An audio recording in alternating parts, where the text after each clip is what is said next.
to the latest edition of the Stephen A.Smith Show, coming at you as I love to do every weekday over the national airwaves of ESPN Radio and ESPN News, 250-plus markets across the United States of America. Check your AM/FM listing nearest you, plus ESPN Radio on Sirius XM Channel 80, plus ESPN Radio simulcast over the live national television airwaves of ESPN News. Number to call up, as always, is 888-SAY-ESPN. It's 888-729-3776. Tune in to football action this Sunday as the Chicago Bears host the Los Angeles Chargers. Presented by Vivid Seats. Pre-game begins at noon Eastern on most ESPN radio stations.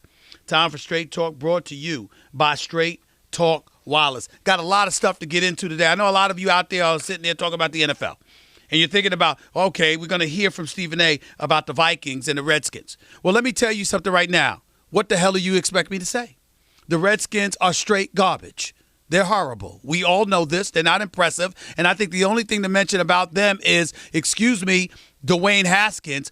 Clearly, every time he comes in the game, he just shows further evidence that he's not ready. Is it really him, or is it really the lack of coaching that they have? First in Jay Gruden, and now in Bill Callahan. That's one. Number two, Adrian Peterson, one of the greatest running backs in the history of the National Football League. Damn shame seeing you in Washington, hugging everybody with a huge smile on your face when you're 1-7. The fact of the matter is that why if you're going to play, could you play for somebody else other than them? Anybody but them and Miami, because it's horrible right now, even though I'm wishing Miami luck. Two brothers, a GM and a head coach, inheriting that situation, that pathetic situation created by owner Stephen Ross and his Miami Dolphins. Don't like to see it, but it is what it is. As for the Minnesota Vikings, they're a legitimate threat. They're a legitimate threat, not because of Kirk Cousins, because I'm not sold. Even though his numbers are impressive, almost MVP caliber numbers when you consider the fact that he's completing 72% of his passes. He's thrown for 13 touchdowns, just 3 interceptions. And, oh, by the way, the Vikings are 6-2. So it was very, very wise for Stephon Diggs to stop talking about all that wannabe traded talk and how anything could happen. It's very good that he did that. All right? As for Thielen and the rest of the crew, look. The reality is that it's going to come down to Kirk Cousins at some point. But if you're Zimmer and the Vikings, here's the reality. You got a great running back in Dalvin Cook. This brother's the truth. And you have a playoff-ready defense. The combination of the two puts you in a very pristine position, and I actually like it. I like it a whole lot. And I think that's something that needs to be mentioned. 888-SAY-ESPN. It's 888-729-3776. Again, you are listening live to the Stephen A. Smith Show, ESPN Radio, ESPN News. Let me transition to a little basketball, something that took place last night in Houston, Texas, where the Rockets hosted the Milwaukee Bucks, but ultimately lost 117-111, courtesy of the Greek Freak. A triple-double in just 28 minutes. 30 points, 13 rebounds, 11 assists. He was an absolute monster. Also hit 2 of his 5 3-pointers. That's 40% from three-point range. Ladies and gentlemen, his brother's the truth. The Greek Freak, Giannis Antetokounmpo, is no joke. I personally believe that his jump shot is not reliable based on what I saw last year, but the one thing we have to give him credit for is every year he's gotten not just progressively, not just incrementally, but literally excessively better. This brother clearly works on his game in the offseason. Since he was a rookie, he has gained 57 pounds of muscle since he was a rookie. Not to mention the fact that his ball handling skills, his ability to get to the basket, obviously to finish on the open court, all of those things are no joke. I don't know if you saw this last night. The brother was pulling up for jump shots. I can't wait for my boy Champ to call in. The brother was pulling up for jump shots last night. That didn't escape me. Giannis Antetokounmpo, the reigning league MVP, is clearly on a mission. And I got to tell you something, too. I was of the mindset that they didn't have Brogdon any longer, that would be a loss. Wesley Matthews is a nice pickup for them.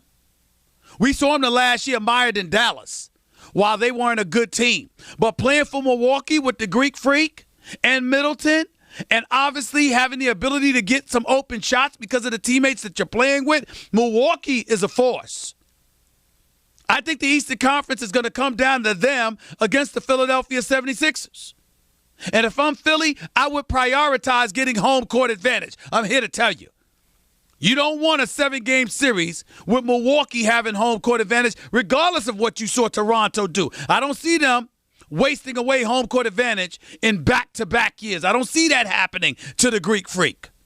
So if you're the Philadelphia 76ers and you want to live up to my proclamation that the 76ers are going to the NBA Finals, it would behoove you to treat the regular season with the seriousness that it deserves, so you get the best record possible and home court advantage is yours. And that way, a 7-game series, the road to the finals has to come through the city of brotherly love. It will behoove you with the Greek Freak to deal with. It will behoove you to get that. Let me get to Houston now. And here's the reason why I want to bring up Houston. They lost this game. Russell Westbrook's first regular season game in a Houston Rockets uniform. Him and James Harden seen arguing with each other on the court near the scorer's table. Ladies and gentlemen, Russell Westbrook was absolutely right in what he said. Don't make something out of nothing. This ain't James Harden with Dwight Howard. Or to a lesser degree, James Harden with a Chris Paul, CP3. This is James Harden with his boy. They're boys, y'all. They're very tight. They got a lot of love for each other. They're former teammates with one another, James Harden and Russell Westbrook. If Russell Westbrook sits there and tells you to your face, don't keep asking these questions trying to make something out of nothing before he ultimately cusses you out. Don't get upset because he's telling you the truth, and he has a right to expect you to believe it. Him and James Harden are boys. Them having a discussion. Listen, P.J. Tucker, a hardcore cat. You see him on the court defending. People who know basketball knows P.J. Tucker is one of the smartest and one of the really, really good brothers in the league. He's smart as hell. I got a prediction for you. P.J. Tucker going to be in this business when he retires. I don't know if y'all seen him interviewed. I don't know if you've seen him talk about basketball. He's actually pretty damn good as a commentator. I'm telling you that right now. For those of you out there looking to see basketball players wanting to talk about the game of basketball, I got news for you. Check out P.J. Tucker. Brother smart, too. But he ain't no punk. I saw them arguing, too. Nobody said anything about that. So there's no need to trip over Russell Westbrook and James Harden. They're boys. That's what boys do. Juvie's my boy. Champ's my boy. I've had to tell Champ to shut the hell up many times. Okay? Because he done lost his damn mind. Thinking he invented the damn game of basketball. I had to tell him to shut the hell up. A few times I had to block him because he was getting on my damn nerves. Still my boy. Still my boy. But every now and then you got to check cats. Juvie, 300 pounds. I had to check him. Verbally, of course. Certainly not physically. But I had to check him too. By the way, como esta? The point that I'm trying to make. His name is Juan Santiago. He's from Dominican. You know, I mean, that's what it is. That's what it is. I can do that. That's my man. He works for me. So what? I'm the boss. If I want people to know that you work for me, that's what the hell I want to know. Okay? You ain't going to do anything about it. That's the way it is. Anyway, I digress. My point is, watching the Houston Rockets play last night, I got to tell you something. They lost, but I'm more excited about them than I was before the season began. I really am. Because when I saw Russell Westbrook pushing the ball up the floor in ways that Chris Paul nor anybody else ever could, not with that level of speed and that level of athleticism and that ability to finish at the basket. For him to be in a Houston Rockets uniform and to push the ball up the floor the way that he did and to zip balls to James Harden or Eric Gordon and for them to be wide open, missing the shots that they missed, ladies and gentlemen, with all due respect, how many nights do you think James Harden is going to shoot 2 of 13 from the field or 1 of 8 from three-point range? How many nights do you think that's going to happen? And Eric Gordon, who's your sniper, shooting 4 of 19 from the field, 3 of 12 from three-point range, like 0 for 7 or 0 for 8 in the second half. How many times do you think that's going to happen with Eric Gordon? It was the season opener. And regardless of how Cleveland A.Smith, a.k.a. Jamie Foxx, said, take the D out of D'Antoni, after all these years, he still hasn't figured out that you have to play defense at some time. That was Cleveland A.Smith, a.k.a. Jamie Foxx. So we can chide D'Antoni about things defensively, but offensively, the man's brilliant. He knows what he's doing. And he creates opportunities through spacing, through ball movement, and getting the ball in the right person's hand at the right time. D'Antoni's pretty damn good at that.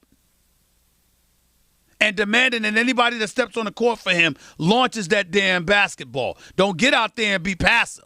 You're going to shoot the damn ball. You playing for Mike D'Antoni, unless you Clint Capella. I like what I see from Houston. I really, really do. Houston can score on anybody.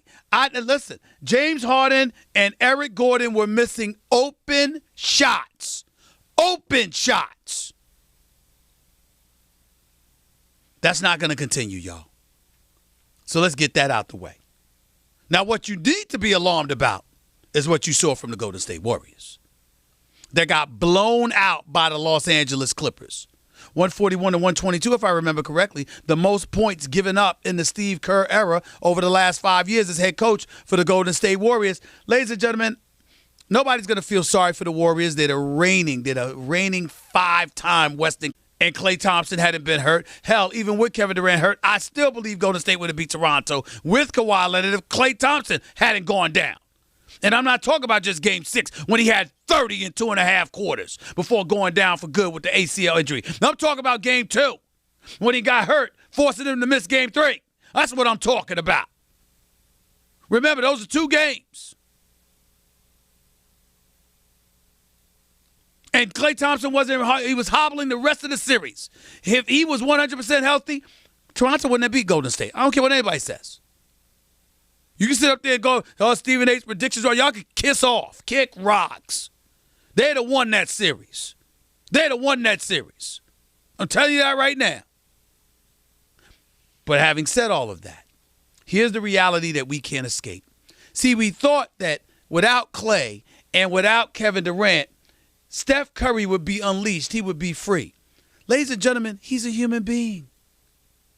If you're a team like the Clippers that have scorers all over the place, Kawhi, Lou Williams, just to name a few, right? And on top of it all, you're rough and rugged, you're tenacious defensively, you're loaded with heart, you ain't scared of anybody. Every single person on their squad competes. And you got 10 bodies to throw at dudes. What exactly do you expect Steph Curry to do with that? I'm surprised the score was that close. They were down by 24 after 3 quarters. They lost by 19, but we know it was much worse than that. But what is Steph Curry supposed to do? There's nothing you could do against that arsenal. There's nothing you can do. Absolutely, positively nothing. And you just have to understand that. You have to respect it. And I keep telling people this all the time, and they don't listen to this, but I defer back to the days of Larry Brown when he was coaching AI. I know the game was a little bit different then. But when you had guys like Eric Snow, Aaron McKee, George Lynch, Tyrone Hill, Theo Ratliff, and then after that, Dikembe Mutombo, the list goes on and on. Do you know what Larry Brown did? Here's the ball, Allen Iverson. Do what you need to do offensively. But these 4 brothers here have you defensively. They got you covered. We going to make sure we going to stop people. And that's what George Lynch and Eric Snow and all of those boys were committed to doing. Nobody was getting over. If the Sixers did nothing else, they would keep games tight because they'd put you under lock and key. But if you don't have the ability to do that, because you're Golden State and you're a bit hampered, and Draymond Green with Kevon Looney ain't going to do. Listen, Willie Cauley-Stein, he's going to be important to that team. Not only because he can run up and down the court like a Giselle and finish at the basket, but he's going to also be able to block shots and rebound to some degree. And that's going to take some of the pressure off of Draymond Green, who's an undersized guy on your front line. He just really, really knows how to play. You can't expect Steph Curry to go out there having to move without the basketball, run through picks and screens and all of this stuff, and launch, and expect him to survive over the course of 82 games. You can't expect that, ladies and gentlemen. You can't expect that. I'm not surprised at all by what happened to Golden State. He doesn't have Klay Thompson. They might have lost last night anyway. But if Klay Thompson was healthy, do you really think Golden State's going out like that? And speaking of Klay Thompson, I'm going to reiterate my point once again. I do not believe for 1 second he's going to be gone for the rest of the season. I don't believe it. I'm telling you right now, I don't believe it. I believe that Klay Thompson will return before this season is over. And if he's anything close to what he was, I think somebody's going to get knocked off in the postseason. I ain't saying Golden State's going to win the championship, but I think somebody's going to get knocked off. These are champions, man. Loaded with heart. Ain't scared of nobody. And the two greatest snipers in the history of basketball. I don't know what you're going to do with that. I'm not saying they're going to beat everybody, but they damn sure going to beat somebody. 888-SAY-ESPN. It's 888-729-3776. You're listening live to the Stephen A. Smith Show, ESPN Radio, ESPN News. I wanted to get to something else that's obviously percolating in the news right now because we're staying with the city of Houston. We're going to touch on the Houston Astros. They fired assistant general manager Brandon Taubman, for taunting a female reporters. Apparently after the Astros had beaten the Yankees with Altuve's walk-off homer, the assistant general manager, Brandon Taubman, taunted female reporters over the signing of Roberto Osuna. You remember him? Osuna. I got to make sure. Roberto Osuna. For those of you who may not remember, he was previously accused of domestic violence. I don't recall whether there was a video out on him or not, but the details of that domestic violence incident were riveting, to say the least. So much so that he was suspended for more than 70 games, damn near half the season. And you had a whole bunch of folks out there that had a problem with the Astros even bringing him on the roster. Even some members of the Houston Astros did not want him on the team because they didn't want to be associated with a guy known for such heinous behavior. Nevertheless, the Astros signed him on board, brought him on board. He pitched relatively well during the ALCS.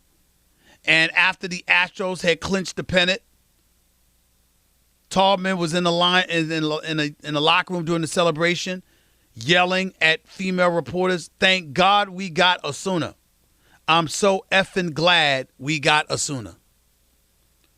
And it was in the direction of 3 female reporters Saturday night after their win over the Yankees, according to the Sports Illustrated articles. One of the reporters subjected to the taunts was wearing a purple domestic violence awareness bracelet when Taubman yelled it at her. That reporter, according to a subsequent account by National Public Radio, has tweeted repeatedly about domestic violence in recent years, and Taubman complained last year that her tweets of domestic violence hotline phone numbers had been posted moments after Osuna entered several Astros games in relief. So he clearly had an axe to grind with her. Remember, he was suspended for 75 games by the league, although his criminal case was dropped after the alleged victim went to Mexico and refused to testify against him. The Astros had originally called the Sports Illustrated article misleading and completely irresponsible, claiming that Taubman had spoken only after, quote, being asked questions about a difficult outing. Quote, our executive was supporting the player during a difficult time, the Astros said at the time. His comments had everything to do with the game situation that just occurred and nothing else. They were also not directed toward any specific reporters. Well, lo and behold, they changed their course and they fired him because they found out they were wrong. Jessica Mendoza, that does Sunday Night Baseball for ESPN. And let me say this about Jessica Mendoza, a class lady, class personified. I got to just say this as an aside, nothing to do with this incident. She is sensational covering baseball for us. Just phenomenal. She's absolutely sensational. It really, really is. I think Alex Rodriguez does a hell of a job for us as well. But Jessica Mendoza is special. And she'll be on the show with us at the top of the 2 o'clock hour to talk further about this. But I just wanted to say that. And the reason why I brought her name up wasn't just because she's our guest at the top of hour number 2. It's also because of what she pointed out on Get Up with Mike Greenberg this morning on ESPN. When she said the vehement with which the Astros came to the defense of their assistant GM without any facts whatsoever. Just completely dismissing the reporter, just completely dismissing the report, the manner in which they went about handling it. Ladies and gentlemen, somebody's got to say it, so I'm going to. Jessica Mendoza said it was troubling. I'm going to take it a step further. It's reminiscent of what people were accusing the NFL about. Years ago, what were folks saying? They were saying, hey, the level of seriousness that needs to be embraced when these accusations of insensitivity are aimed in a league's direction, whether it's for actions or it's for things verbalized, is troubling. Because at the very least, address the issue with the level of sensitivity that it deserves as opposed to being dismissive about it. Acting like it never happened, acting like it's the fault of the reporters that highlighted it, etc. Now, one could argue, does this guy deserve to be fired? They could sit up there and say no. And if it was just him celebrating in a locker room, being draped with champagne, caught in a moment, as insensitive as that may have been, to me it might have called for a reprimand as opposed to a firing until you bring into play the history involving the female reporter who was wearing the domestic violence, the domestic abuse bracelet. Because if you complained about her in the past, and in the past you were talking about her as it pertained to her constantly tweeting out stuff whenever he was come into the game, well then obviously there's some sort of friction and tension there from an historical perspective, which means you did what you did intentionally. And that's where the firing is warranted. Because you allowed your personal feelings to interfere with your professional judgment. You did it on purpose, and you did it in a very calculating fashion. That wasn't a mistake. It was purposeful. And now the Astros had to deal with you purposefully. It's just that simple. 888-SAY-ESPN. It's 888-729-3776. We'll go to your phone calls and more in a minute. Remember, Jessica Mendoza is on to start off hour number 2. Plus, we'll get into the slew of NFL action that's scheduled to take place. Plus, LeBron James actually is going to show up. I mean, word is he's going to show up tonight. I mean, he's in the lineup. But word is he's going to show up tonight. He's not going to just check into the game, get a dunk, draw an offensive foul, and say, okay, Kawhi, I'll leave the rest of the night to you. Mike Conley and Donovan Mitchell are coming to town. LeBron will show up for that. 888-SAY-ESPN. It's 888-729-3776. More of the Stephen A. Smith Show on ESPN Radio, ESPN News in a minute. By the way,